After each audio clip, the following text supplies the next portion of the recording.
একটি যাত্রীবাহী বিমানে বসে থাকা 9 বছরের একটি ছোট্ট মেয়ে হঠাৎ বলে ওঠে বিমানের বাম ডানায় বিস্ফোরণ হয়েছে আর ককপিটের কাঁচ ভেঙে যেতে চলেছে। কিন্তু তার কথা শুনে যাত্রীরা তাকে বকাঝকা করে, কারণ ক্রু জানিয়েছে এগুলো নাকি সাধারণ এক ঝাঁকুনি। ঠিক তখনই হঠাৎ ককপিটের কাঁচ ভেঙে যায় আর ভয়ঙ্কর চাপে পাইলটকে প্রায় বাইরে টেনে নেওয়া হয়। সেই মুহূর্তে পুরো কেবিন ভয়ে ভয়ে কাঁপতে শুরু করে। তবুও বেশিরভাগ যাত্রী ভাবে এটা নাকি সাধারণ এক শক।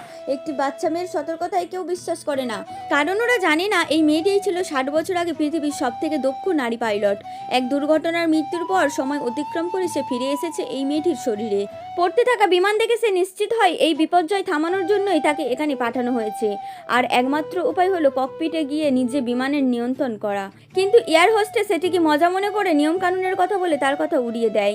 ঠিক তখনই একটি ভয়ঙ্কর ধাক্কায় এক যাত্রী কাঁচের দিকে চলে যায় আর কেবিনের অক্সিজেন দ্রুত কমতে শুরু করে। মেয়েটি জানে এক মুহূর্ত দেরি হলে তার মা আর প্রায় 200 জন যাত্রী সবাই মারা যাবে। মেয়েটা বাধা উপেক্ষা করেছে ককপিটের দরজার জোরে ধাক্কা দেয়।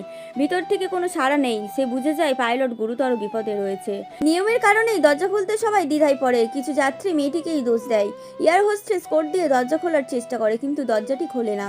সে জানে এই ধরনের বিপর্যয়ের ডিজাইনার প্রক্রিয়া তার খুব ভালো জানা। এই পরিস্থিতিতে একমাত্র সঠিক উপায়। মাথার চোখের দিকে তাকিয়ে পুরো বিশ্বাস রাখে।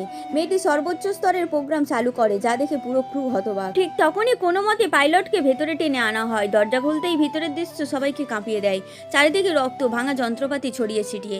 মেয়েটি সঙ্গে সঙ্গেই বুঝে যায় ইঞ্জিনে বিস্ফোরণের কারণে ককপিটের কাঁচ ভেঙে গেছে আর সামান্য দেরি হলেই পুরো বিমান ধ্বংস। সে ককপিটের সিট নেয়, বাম ইঞ্জিন বন্ধ করে, আগুন নেভানোর প্রক্রিয়া চালু করে। ধীরে ধীরে আগুন নিয়ন্ত্রণে আসতে শুরু করে। কিছু যাত্রী আতঙ্কে চিৎকার করে, ও আমাদের সবাইকে মেরে ফেলবে। কিন্তু আহত ক্যাপ্টেন বলে ও ঠিক কাজটাই করছে, এটাই একমাত্র উপায়। ক্যাপ্টেন নিজেই আহত, তিনি আর নিয়ন্ত্রণ সামলাতে পারছে না। তিনি স্বীকার করেন এই মেয়েটিই এখন বিমানের শেষ ভরসা। এই কথাগুলোই তার আগের জীবনের স্মৃতি জাগিয়ে তোলে, যেখানে নারীদের ক্ষমতায় সবসময় সন্দেহ করা হতো। হঠাৎ সতর্ক সংকেত, একই উচ্চতায় আরেকটি বিমান আসছে। সংঘর্ষের আশঙ্কায় পুরো কেবিন আতঙ্কে ছড়িয়ে পড়ে। এই বিমানের জীবন মৃত্যুর সিদ্ধান্ত এখন নির্ভর করছে একটি 9 বছরের মেয়ের দৃঢ় মনোবল আর অটল সংকল্পের ওপর।